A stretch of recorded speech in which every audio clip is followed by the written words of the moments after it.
Meet Ashley Alfred, the dynamic founder of Sage Recruiting, a beacon in the field of technical recruiting. With a solid foundation in computer science and psychology, Ashley brings a unique blend of technical know-how and human understanding to the recruitment industry.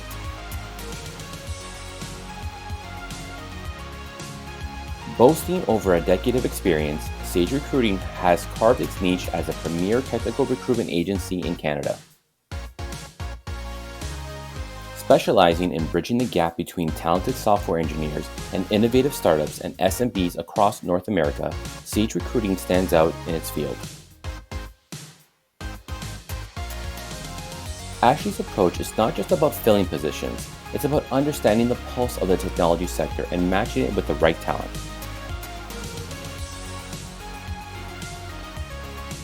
With her hands-on technical expertise, Ashley doesn't just speak the language of tech, she's an active participant ensuring that every match she makes is informed, precise, and forward-thinking. Ashley Alfred and Sage Recruiting, where technical recruiting meets a passion for innovation and a commitment to excellence. Let's get into it.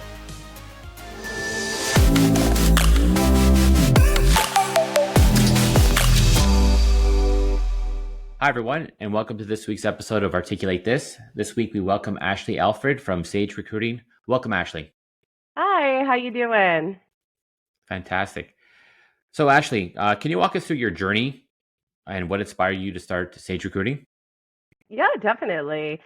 So at the time, I was finding a lot of agencies to be transactional, and I couldn't really find a culture that was a great fit. In addition, I wanted to focus exclusively on startups and software positions, and there wasn't really any agencies that did that. So yeah, I started it up, and I knew this was something that I wanted to do for the rest of my life. So bit the bullet and did it, and very happy that I did. That's awesome. So, what prompted you to learn coding and computer science? Because I see that you have that in your background as well. Yeah, something I've always wanted to do, but really time was a factor. So during COVID, all of our business stopped completely all at once, and I had the time, so I decided to do it. I did some comp sci courses through edX, Harvard CS50, CS50W. They start you with C and then move on to Python. Really challenging. But I'm lucky that my partner is in tech. He's a coder, so I had a really good mentor, and I was able to finish, and definitely worthwhile. So, now that you've kind of gone through that journey, how has that impacted your approach in the recruitment industry, or has it? It has. So it impacted my approach in the recruitment industry by allowing us to interview technical candidates on a deeper level and actually understand what they're talking about. They also open up to us a little bit more because they know that we have the tech background, and having a GitHub account for them to actually see has been really valuable. That's amazing because I could see, like, even from my own experiences, sometimes when it's through the screening process, the people that are screening may not understand your specialty. So actually being able to relate to them is probably like really refreshing to these candidates that interact with you. Yeah, definitely. I hear that a lot. So numerous recruiting agencies out there. What sets you apart? Especially when it comes down to tech positions. So you kind of mentioned, I guess, from you learning tech, but how else would you say you set yourself apart? Yeah, definitely. I think also just being embedded in tech. So we only do software positions, and our main focus is startups. So we know that world better than anybody, and we can fill the roles much faster. We spend all of our time in the tech world. We're always continuing to learn.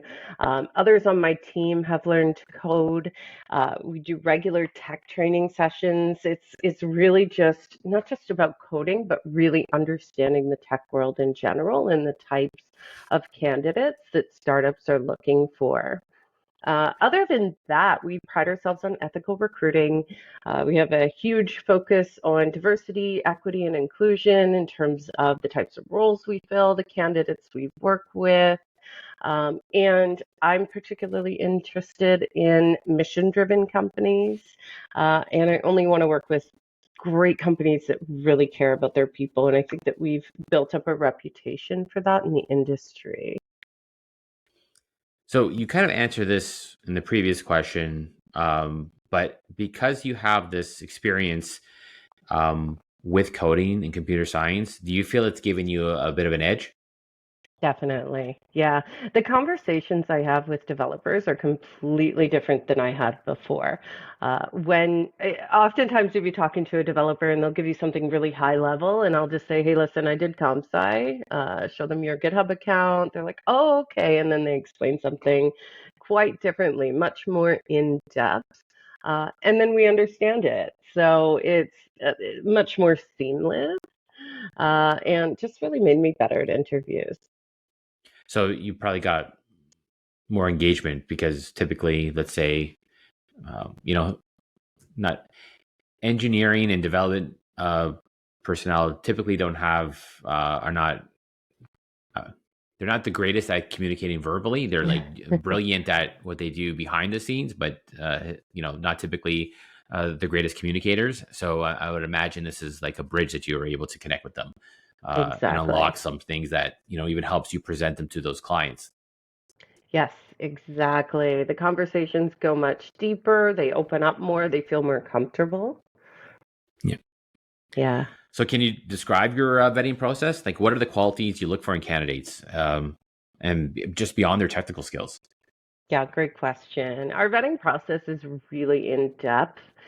We have a team of sourcing specialists who solely focus on sourcing candidates.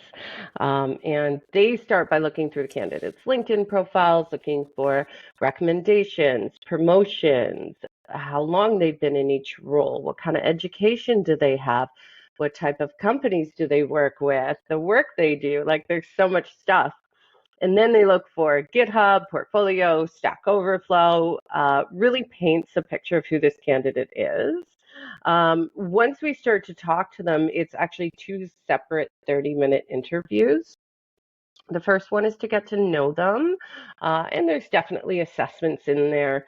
The second one is very focused on both behavioral and technical. And while we look for something different in each role, I definitely see consistencies in terms of what people look for in a candidate. Empathy is huge. Um, Understanding other people and having that empathy towards other people is really important about being on a team, especially in startups. Open-mindedness, low ego. I hear that all the time. Big screening factor. Um, and just reliability and honesty, and of course, great communication skills. So how do you determine ego? How would you know if they have low ego or not? Like, is it how they're speaking with you, or how is that? Because there's one thing to be confident, and there's another thing to be like ego. So how do you navigate Yeah. that? So it's the way they answer questions. I can usually screen that out in the first call, but I've seen some things in the second call that surprised me, where I thought somebody was very down to earth, and their answers to our questions showed that they weren't. Like, tell me about a programmer that's better than you. What did you learn from them? Right? I've actually heard somebody say that they've never worked with anybody that was better than them, and that's not a great sign. So you really got to dig in the second interview, because the way somebody seems isn't always how they are. But yeah, most of the time I can see it right Eh. And how about away. reliability? How do you determine if they're reliable or not? That's a really great question. So, tougher one to determine, but some things will come out in the interview where you can see signs, that they might not be reliable. It's the interview questions that we ask, but also their career history. If somebody's changing jobs and what their reasons are for that, if they're going to stick around or if they're just going to leave at the first sign of something negative. And yeah, just a number of questions that we ask in the second interview. It's always different for each role. It's great. Um, you mentioned, when I did research on Sage and yourself, you mentioned React as one of the most popular roles your team is filling. What are some of the other emerging technologies or roles you're seeing increasingly the demand for? Absolutely. Since we deal with startups, we see a ton of JavaScript in general. That's for front end and for back end. The frameworks vary a lot of React, some Vue. Not seeing as much Angular anymore, but there's some newer ones coming out like Svelte that we're seeing. And other than JS, Python is huge, and that's due to all the data and machine learning and AI type roles coming out. Uh, Other than that, we actually see a lot of Go, Ruby, PHP. We're seeing Rust. So it's pretty diverse in the startup world because it really does depend on the problem that you're trying to solve, what tool you're going to pick, and there's so much out there. yeah. Yeah. So you kind of talked a little bit about AI, but have you seen a big shift with how AI is impacting the technical landscape? And even, there was people are using AI to help them code. So how do you Yeah. determine that someone is where they are because of what they know versus leveraging third party tools to say that's their code? That's a great question. So when it comes to coding, a lot of people think ChatGPT is going to replace developers. It's not there yet. You have to know what you're doing. It's really just a tool, just like a language is a tool. You have to actually know what's behind it. So I don't think anybody would get very far if they were just leveraging ChatGPT. And there's so many other things that we do to screen other than just looking at their code. People will be coding in interviews as well. In terms of AI, though, I mean, this is huge. Everybody's talking about AI, even people that aren't really leveraging it that much. We are using AI a lot internally. I use ChatGPT like 20 times a day. It is absolute genius for what we're doing for marketing and communication purposes, and it's really going to take over. The best analogy that I heard regarding AI was they explained it as it just amplifies the person that uses it. So you have to already have, like you mentioned, that foundation. If you want to take even more from like a popular pulp culture, it's like Iron Man with Jarvis. He had his AI with him. He was a genius, but that helped him put things together, accelerated his output, things like that. Yeah, it's so true. Even in marketing and recruitment space, you have to know what you're looking for. I'll have it try to write up a summary or write up an email. And at first, it was just not giving me what I was looking for. You have to sort of realize how to use it, how to ask the questions properly. And every time you've got to edit it. So it doesn't do the job for you, but it definitely facilitates. It's a scaffold. So how do you ensure that you're up to date with the tech landscape? Because even from the frameworks that have changed rapidly over the last 5, 10 years, so how do you stay in tune with this type of stuff? It's actually really easy because we talk to software engineers every day and they love to talk about technology and what's new. All you got to do is ask and listen, and you will know everything that you need to know about technology. Other than that, though, I do get into some tech blogs or hacker news, beta kit, stuff like that. Just evening or morning reading before I start. Excellent. Let's talk a little bit more about remote work and recruitment because um, it's changed dramatically, especially since the pandemic. How have Sage Recruiting adapted to this new norm, and how have you helped clients navigate this new normal, especially since more companies are mandating return to office? Yeah, yeah, definitely. So many companies are trying to people back into the office, and it's causing a huge shift in the job market. I feel like every other call is with a candidate who's being asked back to the office, and that's why they're looking to leave, and that's why they're talking to me. So I feel like it's my job to educate clients on this, make sure that they understand the landscape, and make sure that their expectations are realistic. For example, um, really tough to get a software engineer to go back into the office 5 days a week, but maybe once a week or once a month. That's much more reasonable.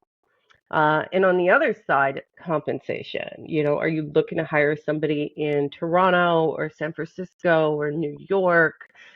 Do you have the budget for that? Because, those areas really demands so much higher of a compensation. So educating them on that, making sure that they understand the challenges, and if they're still, looking to bring somebody back 5 days a week and they're willing to compensate them for it, then so be it. But it is still such a challenge, and we typically don't take on roles like that. So, I see the value of being in the office, but what I haven't seen since the mandates of saying come back in the office is let's change the way we collaborate. Because when they're making people return, most people are sitting at their desk joining virtual calls. So you're not bringing collaboration. You're not doing what I think they're trying to do. And I also think there's a sense of oversight that they're trying to do, which then may or may not be a reflection of how the company is organized. So they don't have proper things in place that requires a body in the office or not. So that being said, how do you like what the challenges that you see with clients? Like, how do you help them navigate that? How do you help them educate them? Because the roles in these roles especially, they do like to be remote. They don't typically like to be 9 to 5 positions. So through my past working with a lot of engineering and development teams, they would be productive at 2 in the morning to 4 in the morning, or they would do Yeah. first thing. Like, they're all over the place with how they um, would want to do their outputs or do their work. So how do Hmm. you try to get that employee to understand, as well as the actual company to understand like what they're getting? Yeah, yeah, definitely. So educating the client on these things is first and foremost, and really just giving them the information about what candidates are looking for. When it comes to meeting in person, it has to be purposeful. So having people that are fairly local, that can, are a couple hours away from the office, that can get in once a week or once a month for important meetings. If they're doing them the right way, then that's useful. But if they're just bringing in people for the sake of bringing in people, it's not useful. And I do my best to educate clients. If we're not on the same page, then it's challenging to do my job. I haven't actually come across that yet, where we've had a position where a client wants somebody back in the office 5 days a week, which is interesting. I'm not sure if it's something that I would want to do, simply because it's not what the market speaks of right now. We have to go with what's available, and not fight against the grain. But I think that companies realize that 5 days a week in the office is just not feasible. You cannot find talent that is willing to do that. Yeah, I do consider it a red flag when they say everyone back to the office. But in certain circumstances, it makes sense. Like, we've seen that Elon Musk famously started bringing everyone back in. Those companies, again, premium roles, company that everyone's trying to get to. So I could see they could get away with it, but um, I would want to understand more about why the company feels it requires everyone in there 5 days a week. Yeah, Why can't there be like what's so important or top secret that requires everyone to be there the full week? I'm not saying yeah, that you don't have to do it, but like, tell me why. It goes back to the purpose of why you need to be in the office, because um, I don't think those companies want people to stop working at 4 or 5 o'clock, whatever. There's going to be still some sort of expectation that you have to hit deadlines. So why Mm-hmm. is there like you need to be in this building for this time and then still expect Exactly. people to work Yeah. extended hours? And there might be a specific reason for certain companies. It could be a security reason. I'm sure there's a few that have those specific reasons, but it's Yeah. more rare. Um, Yep. I see it as a trust issue. And people have been working remotely for so long, and then they work in the office. So it doesn't make sense, but that's kind of the only thing that I can see. Yeah. That's like I said, I see the total value of getting into the office, being with your coworkers in person is a totally different experience. But I just, when it's starting to be like mandated that you have to be there, I think Hmm. it'll be more reflection when people want to go there themselves, right? They want to go in the Yeah, office. That shows you the culture that you build properly. But if you're forcing people there, I think that's also a red flag of like, why not? Like, why are people hesitant to come into that workspace? yeah, yeah. That's a great question. A lot of people have moved as well. Yeah, A lot of people have left big cities, myself included, and just can't go back into the office, and it's a lot. yeah. So that's a huge market of talent. I've also seen some companies try to bring people back, and those that have moved are out of a job, and it just doesn't really make sense. Yeah. You mentioned diversity and ethics practices and how that's one of your things that drive you. So, how do you commit to diverse hiring practices? Yeah, absolutely. So, first of all, since we promote diversity, the clients that we're working with are usually seeking diversity, so that helps a lot. Um, Second, all my sourcers are women of color, and the whole company is LGBTQIA advocates. So diversity is something that we actively focus on. It's something that I personally care about. So I just always hire people that care about that. It's something that's lacking in the tech industry. Yeah. Uh, you know, Women and persons of color and LGBTQIA is just completely lacking. And the right company with the right culture cares about that. But we also try and educate a lot of our clients to ensure that it's something that they're thinking about. So, how do you Mhm. find these candidates, and how because I know um, it's very rare to find diversity in these environments, just the nature of historically how It's they've been hard, built. So, yeah. where do you find these people, and are they out there? Yeah, definitely. So there's a lot of LinkedIn groups and associations that we look at, but it's also just actively seeking out diverse candidates. The reason why I have a whole team of sourcers is so that we can spend a lot of time on the search. That's something that is usually just, get this done as quick as possible. But for us, it's like, 8 hours a day, a team of six people spending their time sourcing. So if we are looking for a role and we have a preference to diversity, I will tell them only diverse candidates. Like that's it. We only reach out to diverse candidates, and it takes twice as long, but it's worth it because it's more meaningful and impactful. So, what does ethical recruitment mean to you, and how do you ensure honesty and transparency in your process? Yeah, I mean, it's really just about doing the right thing, even if that's hard, even if it's a really tough replacement for a tough client. Speaking from experience, sometimes those can get really challenging, and you can't walk away from that. You have to drop, even really great roles to focus on that replacement. It also means giving feedback to candidates. So this is something that is not done enough. If you speak to a candidate and either I decide or the client decides it's not a fit, letting them know. We're not perfect. I'm sure stuff gets missed, but really focusing on that and answering and responding to people that email you is something that I think needs to be done a lot more in the industry and something that we pride ourselves on. I will confirm that you are very responsive. I've seen that in your work. No, but that's one of the reasons why I wanted you here on the show as well, because I know you're that type of person. I've it's the worst feeling when you feel like you're going for a role and then you get ghosted, where you don't know what happened. It was kind of like, oh yeah, it's great.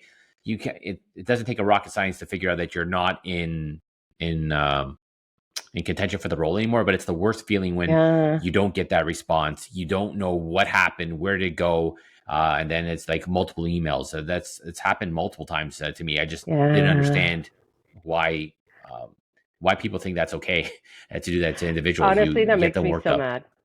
That Yeah, is my absolute beef. So getting people back is just one part. Getting people back with actual feedback is something that we really strive to do. And it's tough because clients don't always want to give it to you. But when you explain to them the value that not giving feedback impacts their brand, usually they come back and they give that feedback. yeah. So to have a candidate email you and ask you, where they're at in the process and not answer them, like that just, I don't know. Yeah. I don't see how you can do that. I've been in that situation. I think that's why earlier on in my career, I couldn't get an answer for something and I just was so flabbergasted. And I think that really affected me. And I just never will do that ever. Yeah, that's amazing because it has a huge impact on the candidates through that whole process. I Yeah. will say when we talk about there's one thing to have um, you know, let them know that they're no longer in consideration. I find it actually it's actually rarer to actually get feedback associated with it. So just even the courtesy that you're not in contention and in a timely manner is important. But if you're able to get that extra value of hey, um, the reasons behind it, that's actually amazing if you're able to do that. Yeah, yeah, almost all the time. I demand it of my clients, This is a strong word, but I think it's really important for my brand, for their brand to be able to communicate and tell people where they went wrong so they can improve. They put so much effort into the interview. I feel like it's the least we could do.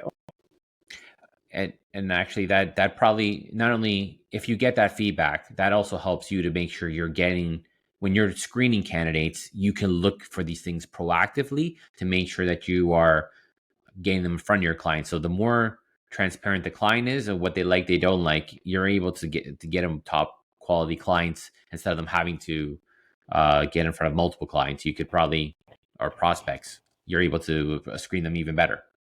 Yeah, yeah, exactly. Really knowing what the client's looking for. I mean, we're not going to know if they don't give us feedback. That's another thing. So what happens when you encounter you probably encounter startups or companies that may not have tech leadership, or you're trying to put tech leadership and they don't know how to determine if they have the right resources. So how do you help them there? Startups finding the right resources? Yeah, like in that case, you're saying you go through this interview process, you're doing this, and then let's say they keep declining clients they bring you. So how do you then say, wait a second, do you have that talk with them saying, are you clear with what you're looking for? Like how do you navigate that sort of thing? Oh, yeah, good question. So this is all in the beginning. I do a 1 to 1.5 hour job order call, and we have standardized questions that we ask, and some additional questions that we ask for each different position. It's in depth. I need to know everything about what they're looking for, everything about the product from the architecture to the selling feature. I need to know the financials, I need to know about the team. Um, so much information that's necessary to be able to sell the role answer the candidate's questions, and that's key. That's how you build a lot of trust with the candidate. I often have conversations with candidates that are like, wow, I can't believe you know all this. It's like, well, yeah, I get consistently asked it, and I want to know the answers and prepare them for this position. And really just, ensuring that we know what the client's looking for and being able to find that. The job order call is the most important thing because if we really understand this, the search is actually the easy part.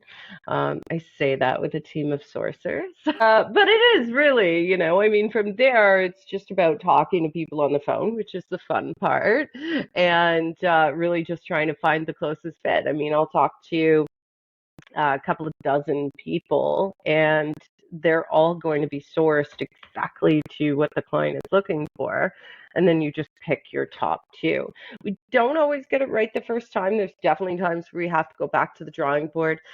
Dealing with founding engineering teams, we have built quite a few and have some ongoing searches for those right now. And those can be challenging because it's the first time hiring. There can be some back and forth, but typically, if we get the right information, it's just smooth sailing from there. So that's a good segue to where I was gonna ask you next, and I was gonna say for startups looking to scale their technical teams, what are the common pitfalls they should avoid during Yeah, during the recruitment process? I've seen a lot. So the first first thing I see all the time is not having a job description. We see that so often that we now will do the job description along with our client. So it's an iterative process of us helping to write it based on information in the job order. So we've kind of built a process for that. But if they can build a job description, that's key because it really helps to get their thoughts of exactly what they're looking for on paper. Um, Second is hiring to junior. So our focus is startups. We fill senior roles pretty much exclusively. We don't often see junior roles in startups, but it does happen, and we don't recommend it. The price difference between junior and senior developers is getting smaller and smaller. And when you're at an early stage, you really need somebody who's been there, done that. Somebody who's already built up a startup, preferred. What else? So, working with multiple agencies, this is not particular to startups, this is any company. We work exclusively with our clients. When we take on a role, they're not working with other recruiters. We put so much time and effort into each role that it would be dire if we didn't fill it. A lot of recruiters will take on a ton of roles, hope that they could fill some of them. We fill almost every single role we get in. And it's weeks and weeks of work. It can be for founding teams, 2, 3 months worth of work. So I would be cautious of any recruiter that says they're willing to put in all that time without exclusivity. Especially if you're working with 5 different recruiters, the chances are none of them are really digging for that perfect candidate. And lastly, but also most importantly, is a lack of communication and a lack of responsiveness.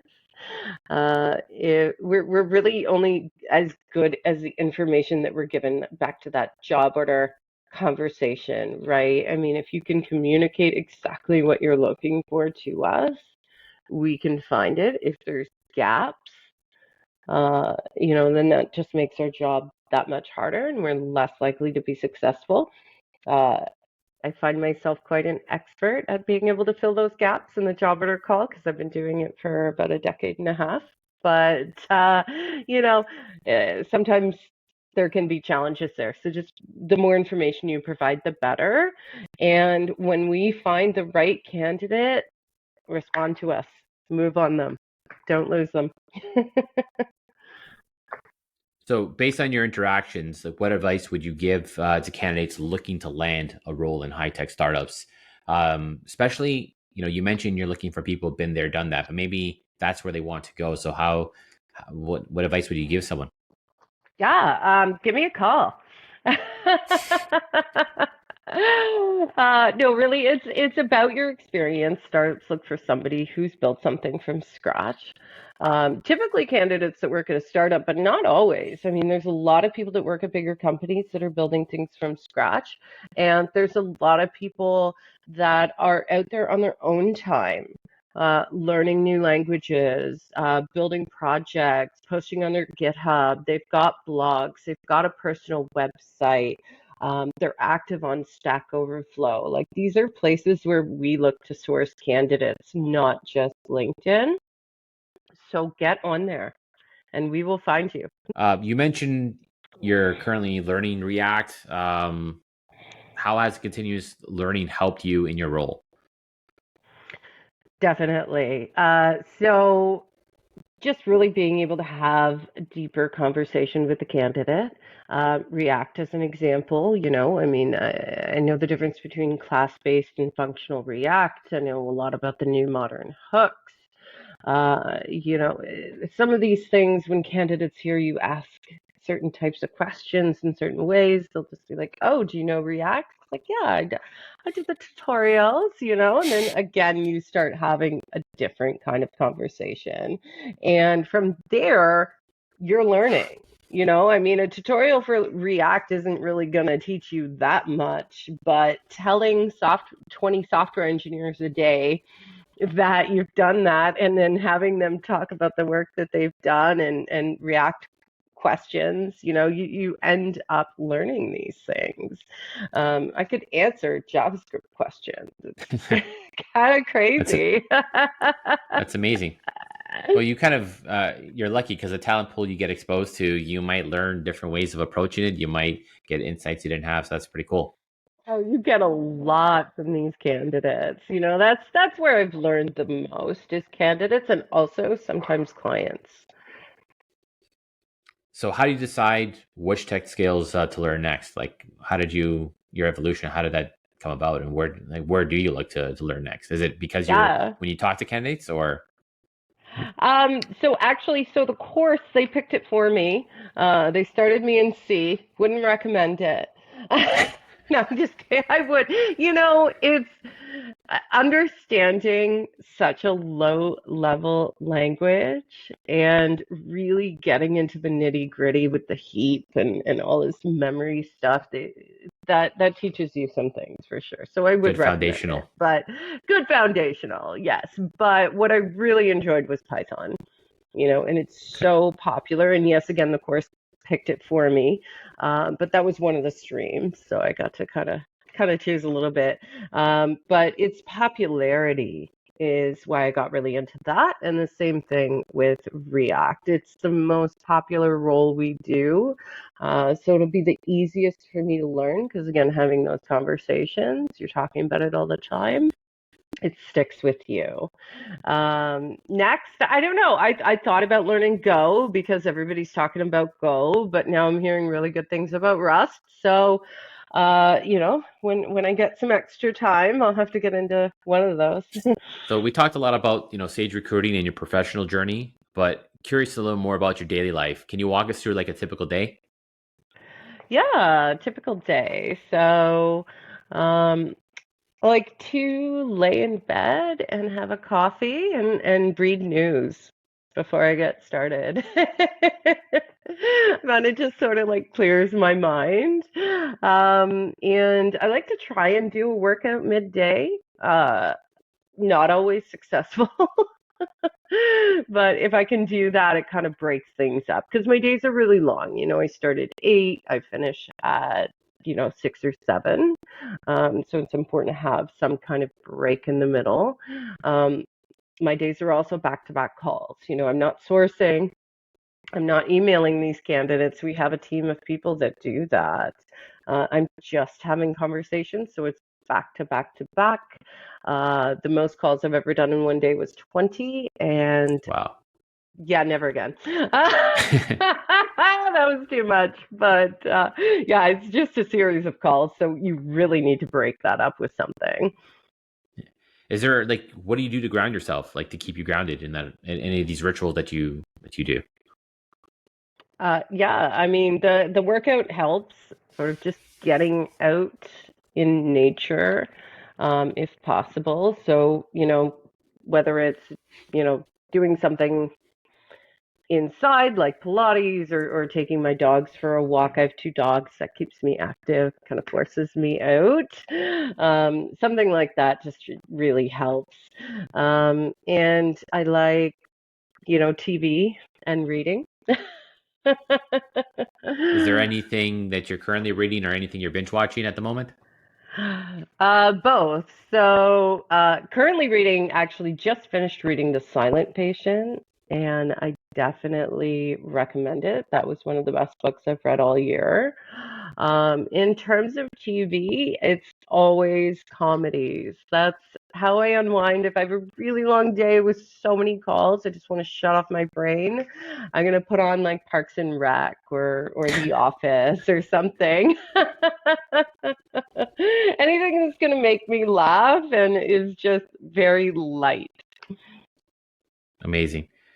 Um, so Ashley, thank you so much for joining today. Is there anything exciting happening with Sage that you want to talk about or promote, or for the listeners that want to connect with you, how do they find you? Yeah, definitely. So we've had some growth this year. We've hired two people, so our team is now eight, and I want to keep growing, not too fast, and with the right people.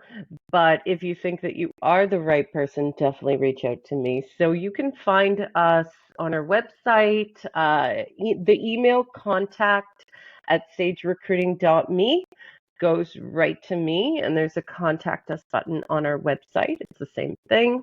So for sure, reach out. I will respond.